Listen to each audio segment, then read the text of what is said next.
Fala, nação tricolor, ligada no Sou Mais Bahia, tudo beleza? Barbaço na área, tô aqui para começar mais um vídeo, dessa vez mais um plantão tricolor, com as últimas informações do Esquadrão de Aço para você, torcedor do Bahia, ficar muito bem informado. Chegou? Dá aquele like para ajudar a gente, se inscreve, ativa o sino, compartilha com geral, que é extremamente importante para o crescimento do canal, para o crescimento do Sou Mais Bahia, do grupo SMB. A todo momento, além de sair vídeo aqui no Sou Mais Bahia, também está saindo vídeo no SMB Lives, alguns reacts do nosso querido Folhinha. Também está saindo vídeo no Zona Mista, de corte do último episódio com o Darino Senna. O próximo convidado, inclusive, já está para ser definido. Então acompanhe também os outros canais, acompanhe também os nossos conteúdos, acompanhe absolutamente tudo aí que está sendo feito no grupo SMB, que é muito importante para o nosso crescimento, beleza? Bom, rapaziada, vamos começar o nosso plantão tricolor de hoje falando sobre uma pesquisa que pode ser surpresa para muita gente, principalmente para os torcedores de times do eixo Rio-São Paulo e tudo mais.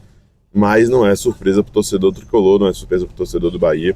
Uma pesquisa da CNN Quest Itatiaia, que mostra que o Bahia lidera a lista de torcedores mais fanáticos do Brasil.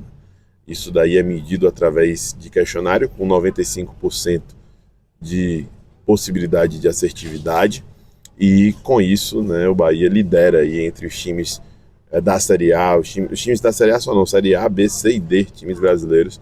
E em segundo lugar está a torcida do Sport, apesar da rivalidade, da brincadeira, de toda a resenha que a gente tem, dessa possível final, inclusive, de Copa do Nordeste. É importante a gente ver que a torcida do Nordeste tem mostrado a sua expressividade, a sua força e o seu fanatismo em meio a um processo de ruptura que aconteceu na história de uma mídia invasiva do eixo Rio-São Paulo que chegou no Nordeste para poder dominar. A gente já ouviu muitos relatos, eu sou novo da década de 90, mas a gente já ouviu muitos relatos de torcedores mais antigos que já vivenciaram muita coisa com relação a acesso à informação, principalmente no interior, mas também já aconteceu em muitas oportunidades na capital. Então o Bahia aparece ali em primeiro lugar, com 47% dos torcedores, né?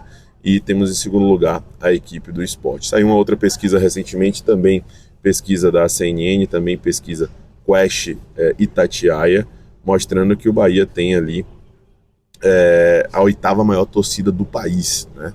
Dividindo o posto com algumas equipes, mas aparece como a oitava maior torcida do país. Então isso tem que ser destacado, isso tem que ser comentado para poder valorizar a nossa caminhada, a nossa jornada e para a gente poder mostrar, né, cada vez mais a força da nação tricolor, que no ano passado botou mais de 1 milhão de torcedores no estádio ao longo da temporada, né? Um feito para poucos aí. Teve ali com uma das maiores médias de público do país e esse ano certamente não será diferente. Mas ainda assim aparecem alguns comentários, né? Vou jogar na tela para vocês verem. Eu vi comentário do Italian Hunter, né?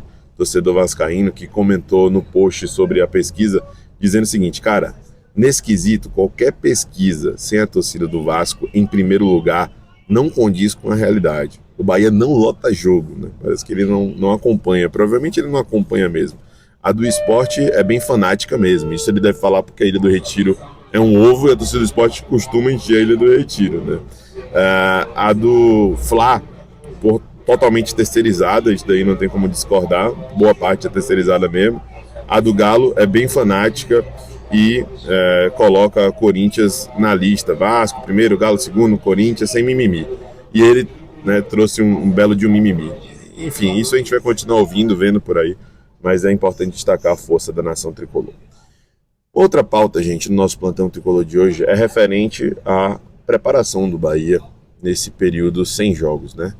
Diferente do que parece, a paralisação brecou um pouco do ímpeto, porque a gente já ia jogar no final de semana e a gente tem tido aí uma semana de descanso e preparação, um jogo após o outro dentro do Campeonato Brasileiro da Série A, mas ao mesmo tempo também não foi nada tão absurdo e extenso, né, como parece estar sendo pregado. São apenas mais 3 dias ali de preparação e de descanso, já que o Bahia joga na quinta-feira pela Copa do Brasil contra o Criciúma. Se o Bahia não estivesse na Copa do Brasil seria outra história, mas está na Copa do Brasil e tem esse jogo de volta contra o Criciúma lá na região sul.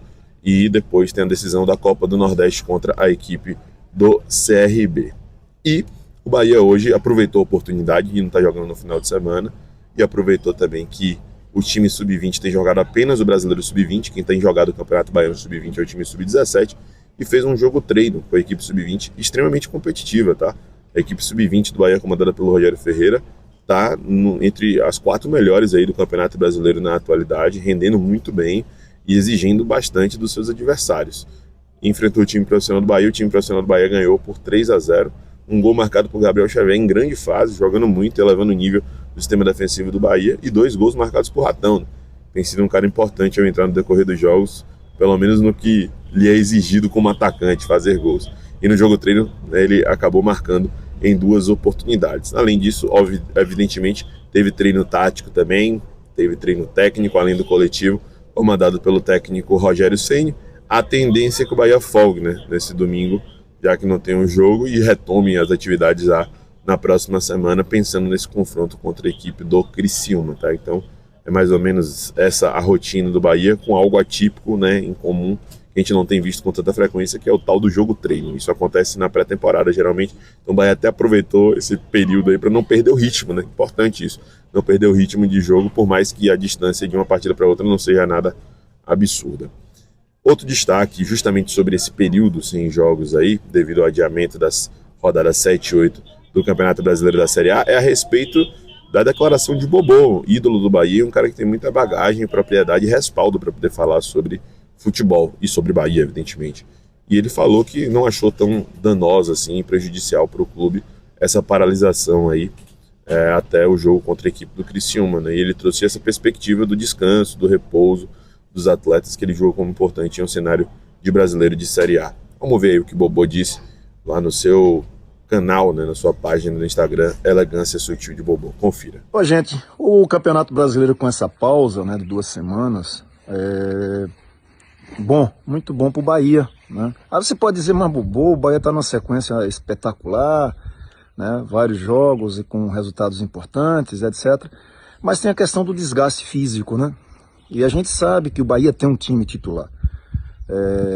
E esse time titular tem jogado quase que todos os jogos.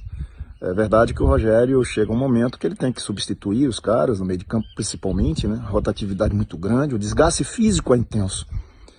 Mas ele vai ter essas 2 semanas, dá um refresco a esses atletas, volta a jogar com um pouco mais de intensidade, porque mesmo com essa pausa, ainda tem jogos aí do Campeonato do Nordeste, que não parou, e da Copa do Brasil. Mas a intensidade é menor, o tempo é mais espaçado. E eu espero que o Bahia aproveite bem esse tempo e que o Rogério continue intensificando esse trabalho, fazendo com que o Bahia proponha jogo, né? Que bacana ver o Bahia propor jogo contra os adversários que a gente entendia que eram muito difíceis, etc. Sem acreditar muito que a gente poderia ser dominante, o dono do jogo. Como tá bonito ver o Bahia jogar. Falei, concorda comigo? Outro destaque, o derradeiro do nosso plantão tricolor de hoje, meus amigos, é a respeito de Alexis Sanches.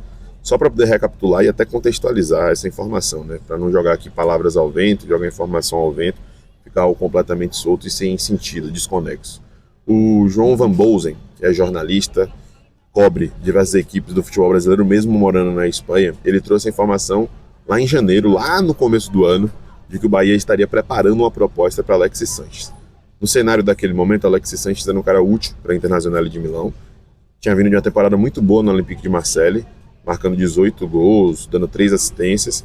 E esse ano na Internacional ele não foi profundamente utilizado, né? Marcou 4 gols, deu 4 assistências, ainda assim um cara útil para o plantel. Mas ele mesmo não vai renovar seu contrato, vai se tornar um free agent no final do seu contrato aí, com o fim do campeonato italiano que chegou agora. E com isso ele analisa as possibilidades. E o Fabrício Romano, né, que está sempre trazendo informações, inclusive sobre o Bahia, ele foi quem cravou aí a informação a respeito do Oscar Estupiñán, por exemplo, né? E tem essa questão também de Estupiñán poder ser requisitado pelo Hull City. O Bahia talvez não faça uma força tão grande para mantê-lo. Essa é pelo menos a situação que a gente tem tendo visto aí de maneira frequente Ratão ser utilizado. E o nosso querido Fabrício Romano trouxe a informação aí de que Alex Sanches vai discutir com vários clubes, né, nas próximas semanas, enquanto recebe aí a abordagem, né, de diferentes países, com planos de deixar a Inter de Milão em junho. Então no próximo mês ele vai deixar a Inter de Milão e vai analisar as possibilidades, as propostas. Aí sim ele vai ouvir, né? Ele vai parar para poder efetivamente ver o que é bom para sua caminhada, para sua jornada, para sua carreira. E ele mesmo já cogitou em outras oportunidades vir para o futebol brasileiro, né? Ele tem, por exemplo, um companheiro de seleção chilena por muito tempo, Vargas, jogando aqui no Atlético Mineiro, né? E ainda tem muita lenha para queimar para o futebol brasileiro. Apesar de ser um cara experiente, de 35 anos de idade, assim como Everton Ribeiro, a percepção que eu tenho dele, pelo menos, é de um perfil de atleta compromissado, dedicado, empenhado e que quer mostrar serviço mesmo já mais vivido no futebol, né? Então, vamos aguardar para ver se um dos times vai ser o Bahia, já que lá no começo do ano João Van Bolsen trouxe essa informação aí a respeito do Alexis Sanches. Vamos ver se na segunda janela teremos alguma novidade. O fato é que o Bahia precisa, né, de alternativas, de opções para poder subir o sarrafo, elevar o nível e, né, no decorrer do Campeonato Brasileiro da Série A, brigar lá em cima, como a gente deseja, como a gente espera, tá? Enfim, vamos aguardar e qualquer tipo de novidade vocês vão ter acesso à informação aqui no canal, beleza? Um abraço para vocês diretamente de São Paulo, de Congonhas, né? E espero que você tenha gostado do vídeo. Se gostou, deixe seu like, se inscreve, ativa o sino, compartilha e, evidentemente, traz aí a sua percepção, seu comentário sobre cada uma das pautas, cada um dos assuntos que a gente trouxe aqui. Valeu? Um abraço, até a próxima. Eu sou Mais Bahia, eu sou Mais do Nordeste. E você?